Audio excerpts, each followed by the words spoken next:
Hello, this is Douglas. We're now discussing Scene 4, Go Out the Way I Came In, Scene 5, Load of Money, and Scene 6, The River Scene. The transition into 4 from 3 is sudden yet familiar by way of the desert. We are introduced to the third, yet with no less respective importance, of the protagonist, Llewellyn Moss. We first see what he sees through the rifle scope. We next see him with cowboy hat and Western attire, focusing in the same way Shigor did while aiming the hose. Now we hear the very same hold still request. Though Moss is the only character introduced visually, he is understood by immediate parallel comparison or an echo to Shigor. If Shigor, as Antichrist, is a beast killing a naive yet innocent old man, Moss is, as an everyman, killing an animal, or as an oxymoron, killing an innocent doe-like beast. Such convoluted, inverted parallels between the characters may serve to shake our traditional notions of how we identify with or root against archetypical characters. Though this is a story set in a Western genre, the high noon showdown of the good sheriff with the villain should be less expected, when the evil characters have admirable traits and the good people are not heroic, aside from being flawed. In other words, not to give away one of the main points of the film story, is to note how our sentiments toward the ostensibly good yet flawed characters remain the same, yet perhaps dynamic regarding the bad guy. The dark clouds are rolling in, thus a hurried shot wings the animal. A full second later establishes the distance aimed. In disappointment, Moss gathers his stuff, notably the one boot off that was used as a rest for the rifle on the rock. An almost still shot of a pyramid desert mountain, we see Moss enter the scene stage left 90 degrees. We hear boots trudging through the sandy desert. Moss comes upon a blood trail, perpendicular or at right angles, reminiscent of the circular scope with intersecting crosshairs. He looks right, then left, to discover off into the distance a black pit bull dog, wounded perhaps like the deer, limping away, yet also turning back, noticing Moss. If ever there was a symbolic omen mixing black darkness and red bloody death, here it is.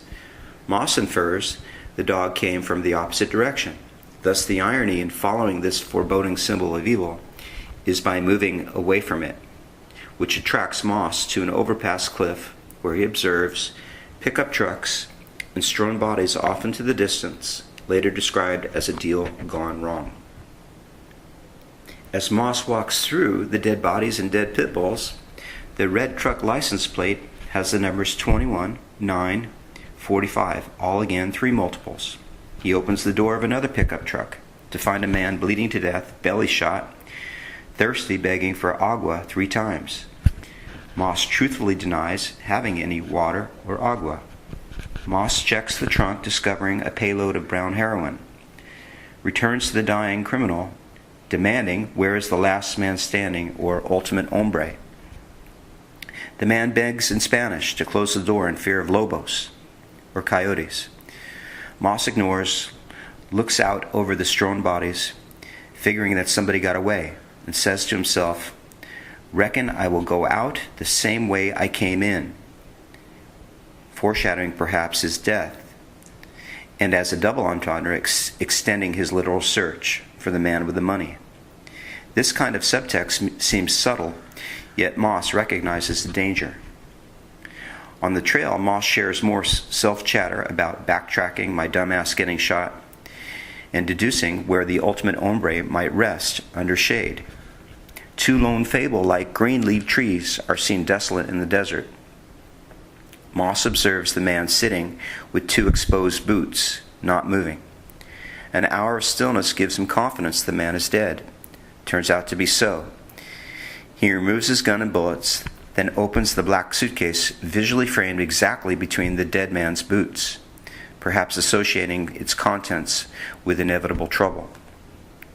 Moss can't count it, but it's stacks of hundreds. He decides to risk it. There is the sudden sound of thunder, as he returns to his trunk, returning home.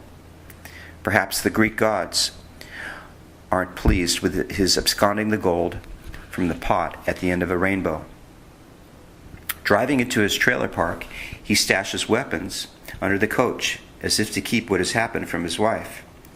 He enters carrying a black case and dead man gun.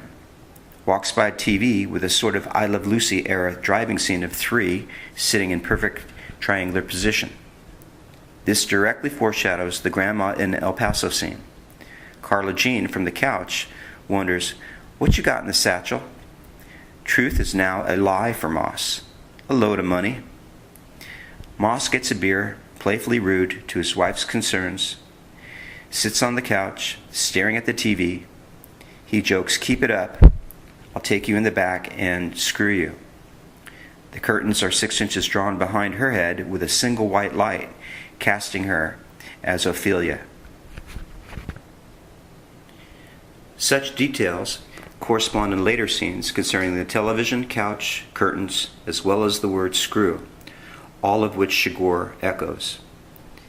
A vertical view of Moss tossing and turning in bed, where he blurts out, "All right," with loaded meaning, including the deconstructed, "Nothing is right." He fills a jug of water in the kitchen, to which his wife hears him say, "He's fixing to do something dumber than hell." The viewer quickly infers he's going back out to the crime scene. Our vicarious need for him to get away with the money, as we rationalize taken from criminals, is complicated by such a guilt-prompted gesture. Logic also suggests the futility to save a man already dead. Moss's self-deprecation ingratiate us to him, just as Chigurh's mocking of and impatience with grandiose simpletons. Perfect comic relief in "Tell Mama I love her if I don't come back. She's already dead." Moss standing under a bright line, "Tell her myself." Now in his truck with flashlight on a map in the middle of the desert, Moss relocates the deal gone wrong. He walks down, notices a changed situation. The door is shut on the Agua Man. Discovers he's shot again.